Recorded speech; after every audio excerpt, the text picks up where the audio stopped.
I am systematically going through everything J.K. Rowling has done that is transphobic since 2017 to modern day.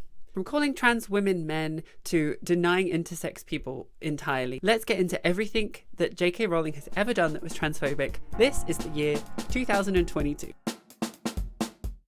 Hello interwebs and welcome to Matriarchetype. I will be your goddess for today because we are going through everything J.K. Rowling has done so far. We've already covered 2017 to 2020 in episode 1. We then did 2021 in episode 2. This is episode 3 of an ongoing series that I'm doing. If you haven't seen the first 2 episodes, you can check them out. Otherwise, you can just dive in from now and continue to modern day, whatever you want to do. I give you autonomy. You decide. You are in charge of your own viewing habits. Now, as you can probably tell, I'm rocking a bit of a different hairstyle than I usually would, and there's a reason for that. Any of you that have been watching from the beginning and knowing that I am doing a kind of inspired set design to each of the episodes and choosing a creator that I kind of it's a nod of respect and ode to. Let me know in the comments now who you think it is, just to see anyone off the top of their heads that can work it out. Again, I think a fairly easy one this week, but I don't know. I'm filming these in advance, so I don't know how obvious they are all going to be. And you should see my house. It's an absolute bombshell trying to get all of these props and designs and stuff together. But I hope you're enjoying it as much as I am. So let's kick off with something somewhat, in my opinion, positive. People trying to, early in 2023 at least, digest what was happening with J.K. Rowling and still enjoy the books if they already owned them. In January 2022, TikTok went viral after they stripped Rowling's name from the covers of Harry Potter books and resold them. The user, @SensitiveQueer, is a trans bookbinder and artist and posted a video of themselves rebinding a Potter book with a new cover, sans the author's name. Their goal was to engage critically and give an option to people who do still want to enjoy Harry Potter without supporting J.K. Rowling, they said in a February 2022 TikTok. In addition to reselling new books with refurbished covers, the artist was also offering to rebind older copies. And according to the Business Insider, no, it was not copyright infringement. The service was discontinued in 2023, but certainly made an impact while it existed. I don't actually know what I did with my copies of Harry Potter. I remember I had just the original set from when they were released. I probably assume I sold them, or just they were at like my parents' house and they were like, what do you want to do with all stuff? And those were the things that I got rid of. Moving to Japan. If any of you don't know, I live in Japan with my husband.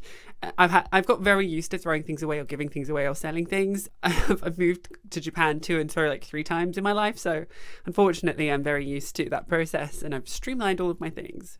But let me know in the comments if you still have your original Harry Potter books, if you still have a cheeky read of them. At this point in 2023, people were still doing that. I won't judge you. Now let's talk about self-ID. For anyone that doesn't understand at home what the term self-ID refers to, it basically means that any transgender person has the autonomy to declare themselves the gender that they are. So instead of needing some form of social legality in the form of a change letter on your passport or documentation or registration, heaven forbid, you can just declare to society around you, I am transgender, this is my new gender, make this a thing, no drama, no tea, no shade. And obviously we still live in a society where governments record things as census and stuff, but a self-ID system is basically that you shouldn't have to request to be transgender. Like for example, you do in the UK, you just declare that you are. In the UK, famously, it's a very archaic system where there is a process. Obviously, it's a bit of an old-fashioned way to think of it like that, but you get a gender recognition certificate if you jump through various hoops stated by a board of people, and they say, okay, yes, you've lived long enough as a woman, we declare you as a woman. In response to Andy Jones, who tweeted on the 6th of March that there is self-ID in my city, Melbourne, Australia, men are self-identifying into female sexual assault recovery services, say no, and they take you to the Human Rights Tribunal. Women self-exclude, groups implode. J.K. Rowling responded with, exactly this. The law Nicola Sturgeon's trying to pass in Scotland will harm the most vulnerable women in society, those seeking help after male violence, and incarcerated women. Statistics show that imprisoned women are already far more likely to have been previously abused. Rowling criticised the bill that would make legally changing gender easier. Rowling condemned a bill in Scotland that would make it easier for a trans person to legally change their gender. It would remove the requirement that applicants must be medically diagnosed as having gender dysphoria and go through a minimum of 2-year process and be aged over 18, lowering the age to 16. Back in 2022, there was even still a kind of debate going on about what the gender recognition certificate really actually means. Does that make you it does for a trans woman with a gender recognition certificate, does she get treated like a cis woman as well? That was still in the news. I remember covering it at the time.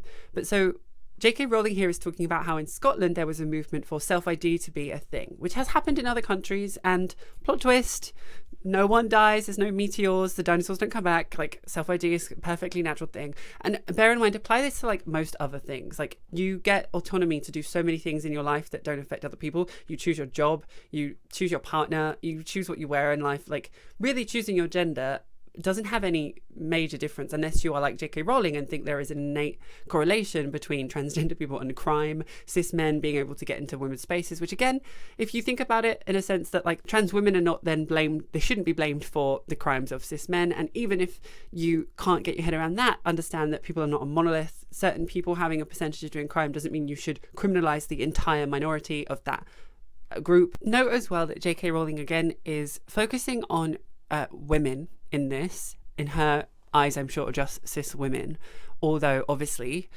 male violence and incarceration does also happen at a higher percentage, if anything, to trans women, especially trans women of colour, etc.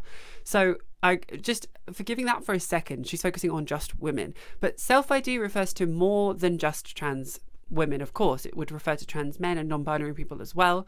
And even by her logic, if she was going to negate the identity of trans men to be the cis women or AFAB that she would consider them, it would also negatively harm them for self-ID to not be a thing. It would be forcing them to not be the gender that they want to be, make the process harder for them. So trans men, for example, or non-binary people, which just goes to show that even by her own logic, she's not even completely looking out for everyone that falls within the dynamic of who she claims to be looking out for, women in her term of women. So we will get into this later in the series as well, but it is a running theme of her being selective of her support for women.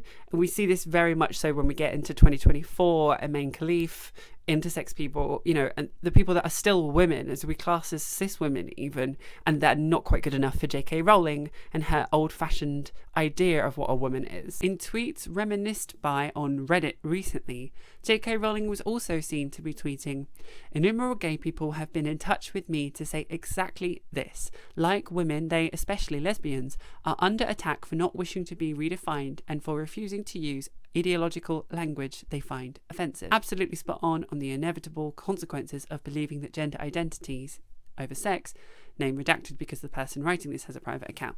And we covered this in the first two episodes, but just to recover as well, just because there is a small minority of homosexual people in the community that want to detach from the trans community doesn't mean that that's what most people think, especially in the gay community. It's a wide margin, I would believe, from data and statistics I know and personal lived experience, that are supportive of the transgender community and that we're all in community together. But to stick to the theme of this series, this is an innately transphobic thing. Just because you're justifying transphobia with another minority group within the rainbow community doesn't mean that doesn't take away from being transphobic. It's just, in your mind, justified transphobia, or in the mind of J.K. Rowling. Now, again, let's talk about Emma Watson and her goated response to who she's here for. On March 14th, Emma Watson says she's here for all witches at the BAFTAs, which some interpreted took a dig at Rowling. While Watson never said the "here for all the witches" comment was directly at Rowling, the author took it as such, as confirmed on X years later.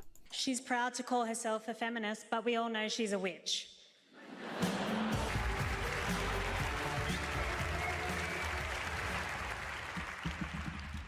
I'm here for all of the witches. Now, let's talk about TERFs Assemble. We had T-Day back in 2020, but now we have the sequel to T-Day, the TERFs Assemble saga, where we have all of the most infamous TERFs, in my opinion, in one room having a boozy brunch. April 10th, Rowling has brunch with an anti-trans lobbying group. while thousands marched for trans rights. Thousands of protesters flooded the streets of London to demand trans people be protected under a proposed ban on conversion therapy in the UK. Meanwhile, it was reported that Rowling was having a boozy brunch with members of the anti-trans lobbying group Get the L Out UK, a group that, according to its own website, stands against transgenderism. There was a lunch, and I'm not saying I've only just sobered up enough to type this tweet, but at the same time, I'm not saying that, Rowling posted the next day, accompanying by pictures of herself with the members of Get the L Out. I remember a fantastic video essay creator that covers this, who I'm not parodying today, of course, because it'd be kind of difficult to do, is Sean. And he released a fantastic video essay about the entire group of these people, which if you want to know more about who they all are, I encourage you to go and check that out. It was a fantastic video essay. A photograph featuring many of the other prominent figures of the UK's anti-trans movement. We can see both Maya Forstater and Helen Joyce standing on either side of Rowling there. Alison Bailey, who's standing between Joyce and Forstater in the picture there. Alison Bailey is one of the founders of the anti-trans group LGB Alliance. Now, another founder of LGB Alliance is Bev Jackson, who has defended working with the US-based right-wing think tank, the Heritage Foundation. Bailey is someone who has also defended joining forces with bigots. Not only do some of the characters exist from before, like Maya Forstater, she was one of the OG TERFs of this saga, but they also come into play later on as well. And they're also floating about in different forms, like Sex Matters, the organisation. Get the L Out UK is a so-called gender-critical group that asserts a number of common trans-exclusionary talking points like lesbians are same-sex attracted, lesbians do not have penises, and lesbians do not want to have sex with men who identify as trans women. The non-hierarchical organisation's goals is to get the L out of LGBT community, which falls in line with a long legacy of TERF separatism that originally came about in the 1970s and frames trans women as predators. They do seem to be quite a small network as well. I'm sure they have more supporters and followers and more, people in their circle than are public facing. Please bear in mind the majority of people are not transphobic in this way, and this is just an outdated mindset. So it's easy to get so caught up in everything and forget that, but they are the minority. I've said it enough about the lesbian community being used against the trans community. Again, it's only possible when you're centrically focused on trans women as well. But again, I won't go into any more details about that. Let's move on to the next topic. July 20th. Quidditch rebrands to distance itself from Rowling. Like many of the fan-generated extensions of the Potter universe, Quidditch is an incredibly trans-inclusive and queer-inclusive sport, so Rowling's years of transphobia did not sit well with participants. On July 19th, the International Quidditch Association announced that the game was officially rebranded as Quadball to distance itself from Rowling. Let me know if there are any Quidditch players or Quadball players in the comments below. I've never personally played it myself, but I know it's a huge community. Like the boycotts we've seen and the quitting from her publishers and stuff in the past that other people did. Like we will go on to see with the Hogwarts Legacy boycott and hopefully the HBO Harry Potter reboot boycott. This is just another situation where people are separating themselves from her because of the harm she's done. Now let's talk about Ink Black Heart, because this is now getting into the territory where I had started my YouTube channel. So we have OG Louise matriarchetype to take from in the resources. August 29th, Rowling writes a character seemingly based on herself who gets cancelled for transphobia and racism. Rolling Stones published a review of Rowling's latest work under the pen name Robert Galbraith, The Ink Black Heart, which features a creator who gets harassed and doxxed for transphobia and racism. The character in question gets trolled online by the anonymous Anomy, who, according to the Rolling Stone, doxes Ledwell with photos of her home plastered on the internet and subjects her to death and threats for having an opinion. Despite the striking similarities between Ledwig and Rowling's own claims that she's been doxed and unfairly villainised for her transphobia, the author denied that the book and character are autobiographical. And reading it, I couldn't help but, there are echoes of your life. Yeah, more echoes than I realised, because I should make it really clear after some of the things that have happened to me online in the last year that this is not depicting. I'd written the book before certain things happened to me online. So I said to my husband, I think everyone's going to see this as a response to what happened to me, but it genuinely wasn't. The first draft of the book was finished at the point where certain things happened to me. It's just too coincidental that she wrote about a character that is so villainised in the same way, and there are also some very subtly transphobic things weaved in as well. I think there's some misgendering in the book and stuff as well. Don't quote me on that. Another thing we have to talk about is binding, a thing that is so important to many people in the community and prevents, people having visible breasts if they haven't had top surgery. On the 26th of September, in response to an article about the trans charity Mermaids giving breast binders to children behind parents' backs, according to the Telegraph, J.K. Rowling responded, "At Mermaids Gender's Chair of Trustees recently gave evidence under oath that Mermaids is not a medical organisation. Now, an investigation reveals they're advising kids on puberty blockers and providing binders to underage girls without parental consent." J.K. Rowling going on about how that's not good for children, it just clearly gives someone that hasn't met a trans child that wants to do that. It's so apparent that her and her network don't have any actual trans people in her community, which earlier on in the series we see she claims to have around her, trans women she loves, allegedly. But it's so clear that she hasn't got a trans child. Heaven forbid, I hope she never has one. The Telegraph article was filled with medical misinformation and right-wing talking points, claiming that both binding and puberty blockers are a form of self-harm, despite overwhelming evidence that puberty blockers make trans teens feel happier and healthier, and that binding can reduce misgendering and dysphoria for trans folks, as well as increase life satisfaction. Also, her misgendering people that need a binder and calling them girls and is innately likely to be misgendering that person if they're not non-binary, the trans male. It's icky. It's giving, I don't believe trans people exist, and obviously at this point we've seen that throughout. But again, it comes down to that single mindset. If you don't consider trans people to be actually valid in their gender identity, then everything else that she thinks can be applied. That sense of it's a man in a woman's space. If you don't consider a trans woman a woman, then you think that, which again, it's transphobic. At this point, if you can't see what she's doing to be transphobic, then you are either in agreement with her or in denial. This is also going to become a running theme as well, where she just ignores the science and the research behind it and what doctors say and the professionals in that industry say. She just ignores that and then handpicks other studies that are badly peer reviewed, like the CAS review, which we'll get to, that do say what she wants to say. It's the most overt case of confirmation bias and just research bias of picking the studies she wants that we'll see. There is so much to be said about puberty blockers and social transitioning for younger children, under 18, if they're, if they want that, if they clearly want that. And again, it comes back to what I said, if you've met a trans child, you know what that's like and how that can be very long term as well if it needs to be. I was telling my parents I didn't understand why I wasn't born a girl at 4 years old. It's one of my earliest memories. When you know. On the 13th of October, in response to a tweet saying, "How do you sleep at night knowing you've lost a whole audience from buying your books?" J.K. Rowling responded, "I read my most recent royalty checks and find the pain goes away pretty quickly." She really is just gross, isn't she? She's really horrible, in fact. Ugh. Icky stuff. In October, actor Tom Felton claims Rowling wasn't deeply involved in making the Harry Potter movies. Not everyone who played a Death Eater in the Potter franchise explicitly sides with she who should probably stop posting, though that doesn't mean that they've outright condemned Rowling. Tom Felton, who played Draco Malfoy, told The Independent that Rowling wasn't deeply involved in making the HP movies. As much as Jo is the founder of these stories, she wasn't part of the filmmaking process as much as some people might think. That won't stop you from reprising the role of Draco a few years from now, will it, Tom? In terms of where he stands on Rowling's views, Felton didn't condemn nor overtly support her, opting for centrism over defending trans people. He said he didn't know enough about the specifics of what anyone said to comment.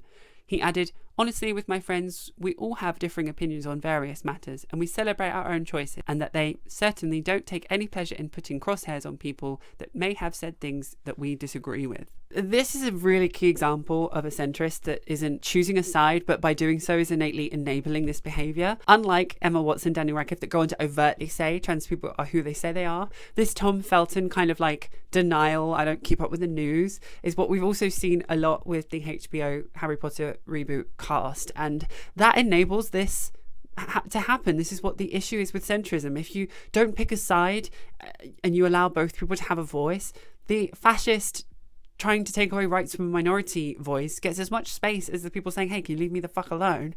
And this is what happens.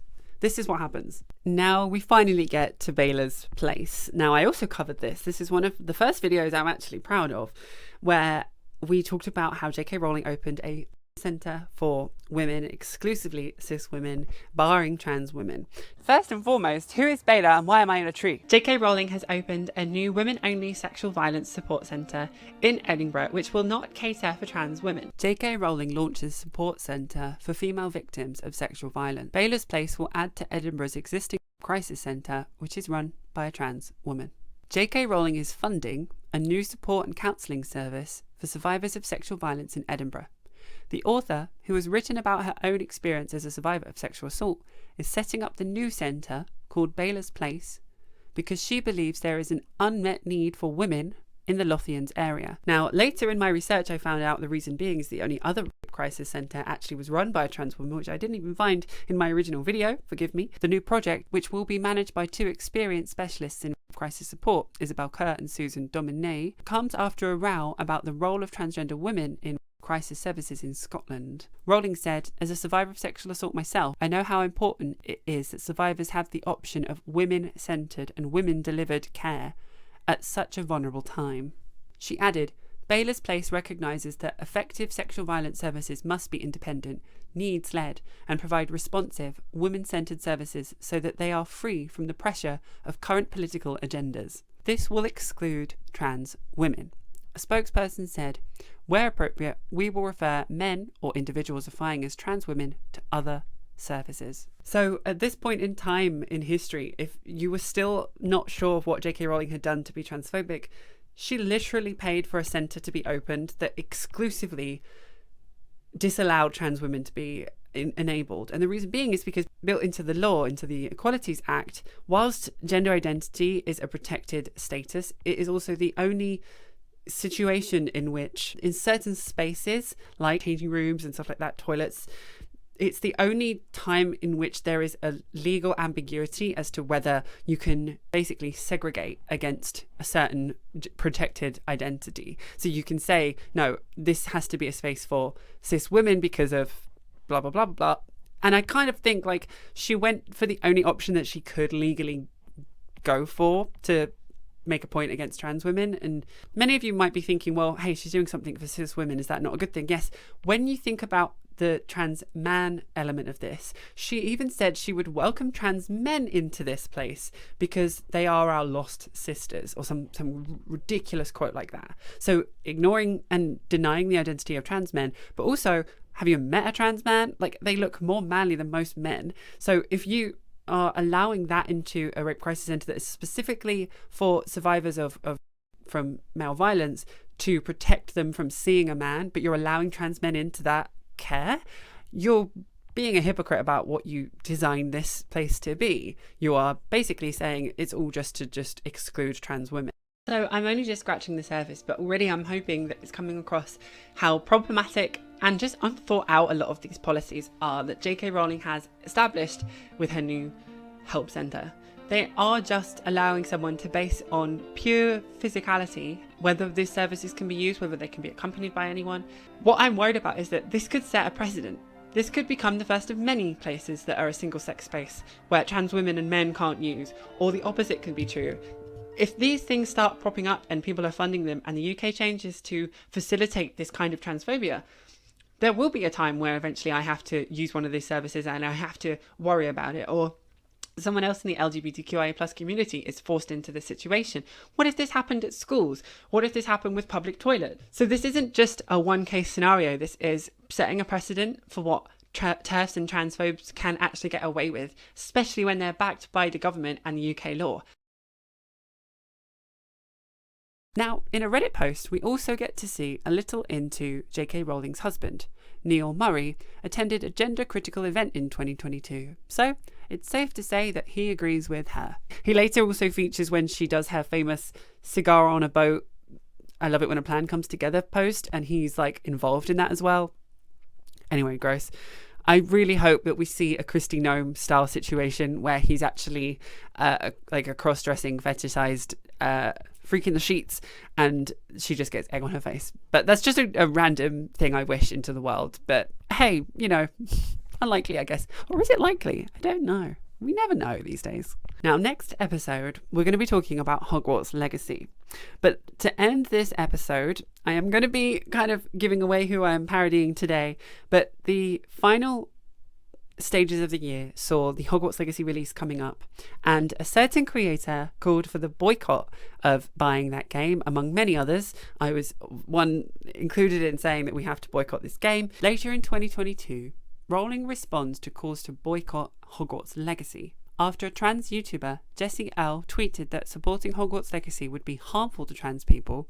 Rowling responded, comparing this stance to book burning. But let's hear it from the creator herself. This morning I woke up to a couple messages from people telling me that Queen TERF herself, J.K. Rowling, had retweeted me. And that's not exactly a very fun way to start off the day. Jessie L's original tweet on the 17th of December said, "I will not begrudge anyone their love of past works or things they already own that they take comfort in. I own the first 9 movies and all 7 books myself, but any support of something like Hogwarts Legacy is harmful." Honestly, a take that, looking back now, is so vindicated that it's unreal. Deeply disappointed that Jessie Gender doesn't realise PureThink is incompatible with owning anything connected with me in any form. The truly righteous wouldn't just burn their books and movies, but the local library.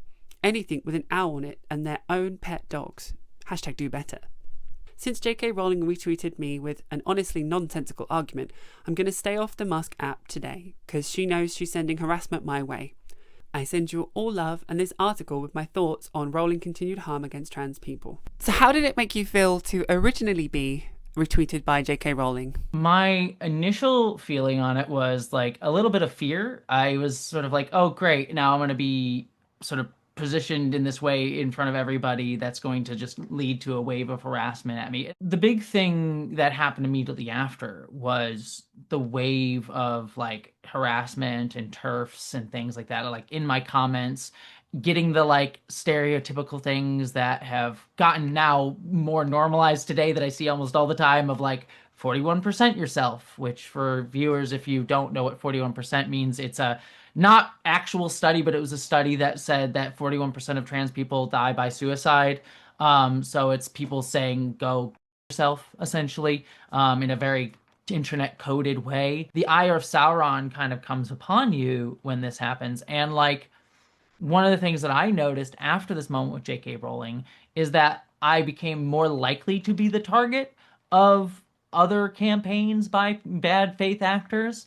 Now, whether that's a direct lineage from like that to that, but it's like, once you get that sort of like, oh, here's a person who we can like toss as red meat into a culture war context, you kind of become that. And that's been like deeply draining on my mental health.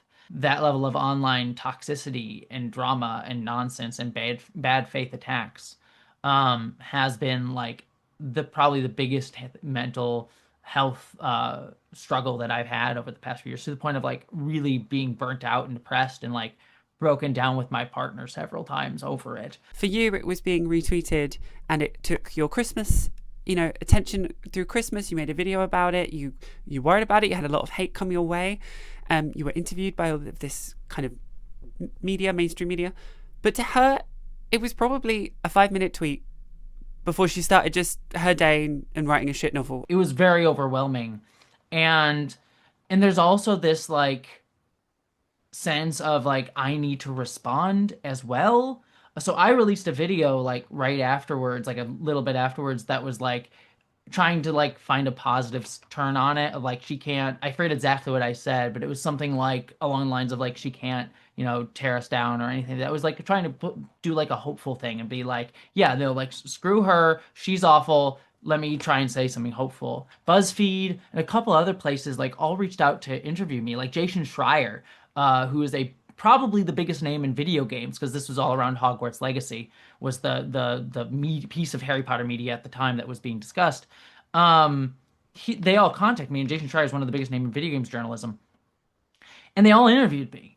And the thing that I tried to get across in all of those interviews was, I'm not talking here about like a boycott. Like, yes, you should not go and support J.K. Rowling, but I am not sitting here being like, everyone should go boycott all, or like an official boycott on something like Hogwarts Legacy. You know, I'm not calling for that.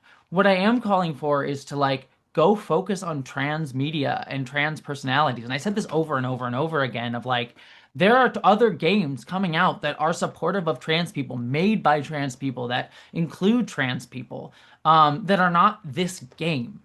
And you can platform that and platform those people and sort of like actually be something constructive and generative to the trans community, rather than platforming us as just against J.K. Rowling.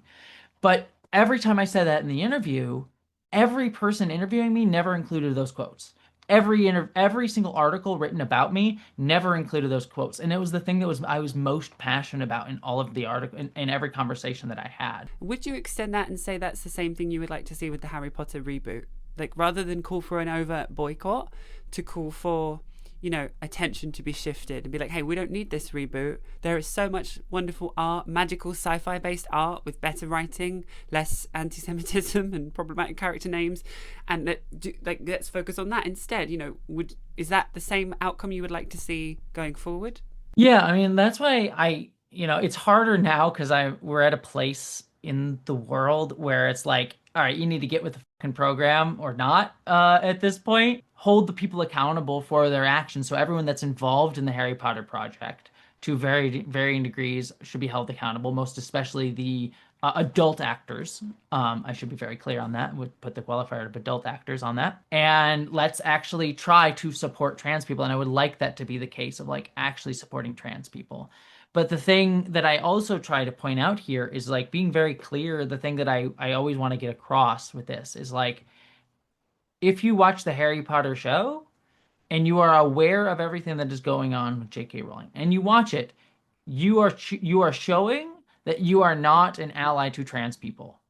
And that is not me trying to be like, you, go to hell, I hate you. Like, it's just a fact.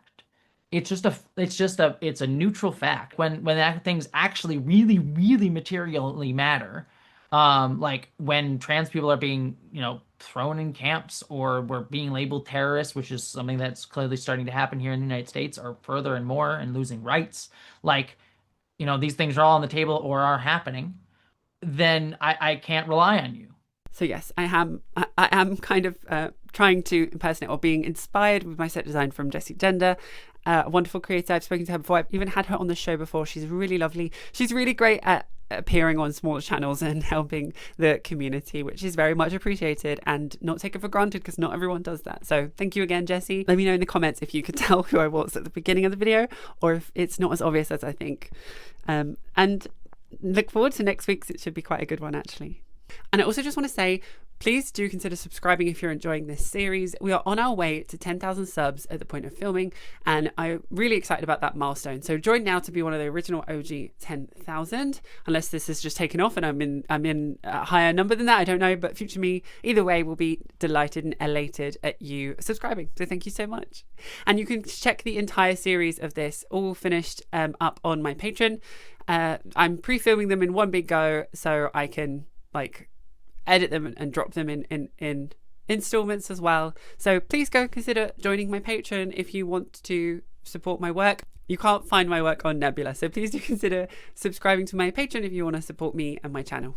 So that about wraps up my episode for today. Thank you so much for sticking around to the end. I really appreciate you. Again, this is episode 3, so go and check out the other ones if you fancy watching something else. Otherwise, I will see you in the next one. Take care of yourselves, and I love you all very much. Bye.